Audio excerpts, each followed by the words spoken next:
آپ کی طرف آنا چاہوں گی، اور یہ خوبصورت کام، یہ جو خوبصورت سلسلہ دارالسکون چلا رہا ہے، ذرا میں چاہتی ہوں کہ آپ کی زبانی ہم شامل کر سکیں.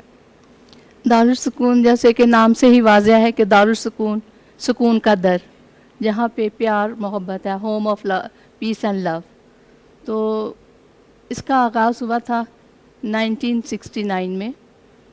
تو ایک ڈچ نن، کیونکہ ہماری دھرتی پہ پاکستان میں کافی فارنرز ہیں جنہوں جی نے آ کے اپنی خدمات دی ہیں. جی تو وہ نان سسٹر تھی ہماری، یہی ڈریس تھا ان کا. تو ہمارا کام تھا کہ غریبوں کے درمیان جا کے کام کرنا، خدمت کرنا.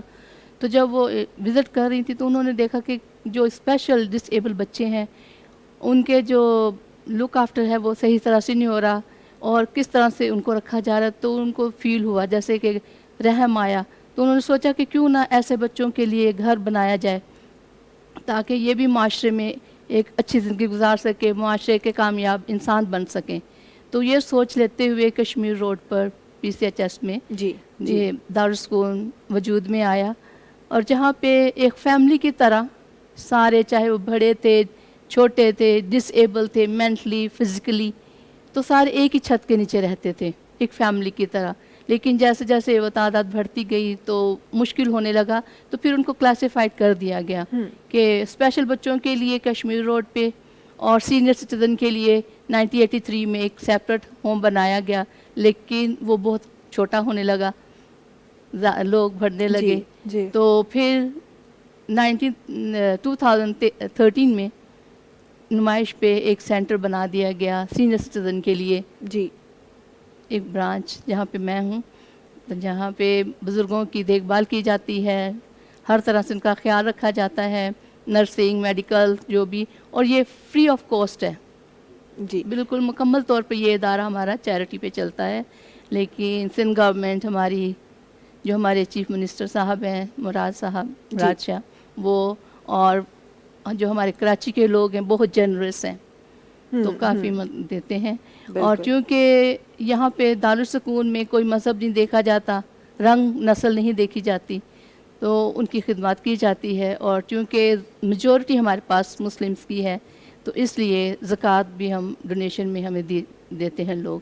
ماشاء کافی اللہ ماشاء اللہ. دارالسکون بہت ہی خوبصورت، بہت ہی اچھا، بہت ہی پیارا کام کر رہا ہے. یہ وہ کام ہے جو وہ جتنے بھی بچے بڑے بزرگ آپ لوگوں کے پاس ہیں، یہ ان کے فیملی ممبرس کی ذمہ داری ہے، لیکن وہ ذمہ داری دارالسکون پوری کر رہے ہیں، اور یہ بہت بڑی بات ہے. اور جب آپ ان اسپیشلی ایبلڈ بچوں کی بات کرتے ہیں تو بچہ تو ویسے ہی معصوم ہوتا ہے، پھر جب وہ اسپیشلی ایبلڈ ہوتا ہے تو وہ اور اس میں معصومیت آ جاتی ہے خدا تعالیٰ کی طرف سے، نہ جانے کیوں. بالکل مجھے ایسا لگتا ہے، یہ میرا پرسنل اوپینین ہے، کہ اس میں نہ جانے کیوں ایک عجیب سی معصومیت ہوتی ہے جو اس کے چہرے سے، اس کی باتوں سے، اس کے طور طریقوں سے جھلک رہی ہوتی ہے. لیکن افسوس کے ساتھ کہ ہم اپنے لوگوں کو خود ہی ہم اڈاپٹ نہیں کر سکتے. ہم چاہتے ہیں کہ اگر ہم اڈاپشن کے لیے بھی جائیں تو ہم دیکھیں گے کوئی اچھا، کوئی اچھا پیارا کوئی خوبصورت بچہ ہو تو ہم اس کو، خوبصورت بچہ ہو، ہم اس کو اڈاپٹ کریں گے.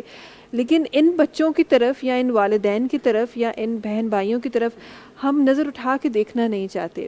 یہ معاشرے میں جو رنگ پھیلا ہے، کیونکہ آپ کی طرف وہ لوگ بھی آتے ہوں گے جو ان کے ریلیٹیوز ہیں، جو چھوڑ کے جاتے ہیں، جو شاید ملنے آنے کا بھی کوئی پروسیجر ہوگا.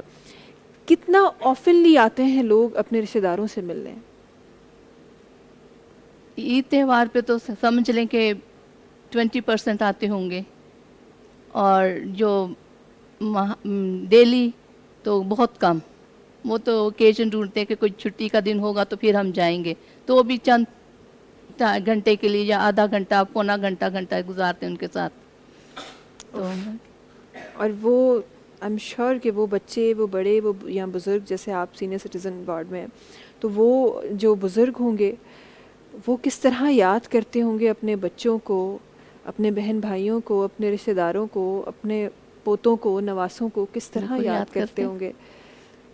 مشکل نہیں ہوتا تو آپ میں لوگوں خوش کے لیے ہوتی یہ کہ سب چیزیں جیسے میں ہینڈل نے کرنا. آپ کے وہ ٹاپک سنا کہ والدین کے حوالے سے، تو ہر مذہب میں والدین کا تو رتبہ ہی بہت اعلیٰ ہے. ایسا ہی ہے، ایسا ہی ہے. جیسے مفتی صاحب بھی فرما رہے تھے کہ ان کے حقوق والدین کے، تو ہم میں بھی ہے کہ جو اگر باپ کی خدمت کرتے ہیں تو وہ عمر کی درازی پاتا ہے، ماں کی خدمت کرتا ہے تو ان کے گناہ بھی بخشے جاتے ہیں، ظاہر اس کے پاؤں کے نیچے جنت ہے. بالکل تو بالکل. ہم جو ہمارے پاس سینئر ہے تو میں تو اپنے آپ کو میں کہتی ہوں کہ ہم خوش قسمت ہیں، جنتیں ہمارے پاس ہیں، گولڈ ہے ہمارے پاس، اولڈ از گولڈ. واہ، ایسا ہی ہے، ایسا ہی ہے، بالکل. اور شفقتیں بھی ہمارے پاس ہیں، جو مطلب بے شک وہ بھی لڑتے ہیں جھگڑتے ہیں، ظاہر ہے جیسے طبیعت ہو جاتی ہے تو اف بھی نہیں کرنا ہے، تو ہم کئی دفعہ تو ہم ان کو گلے لگا لیتے ہیں.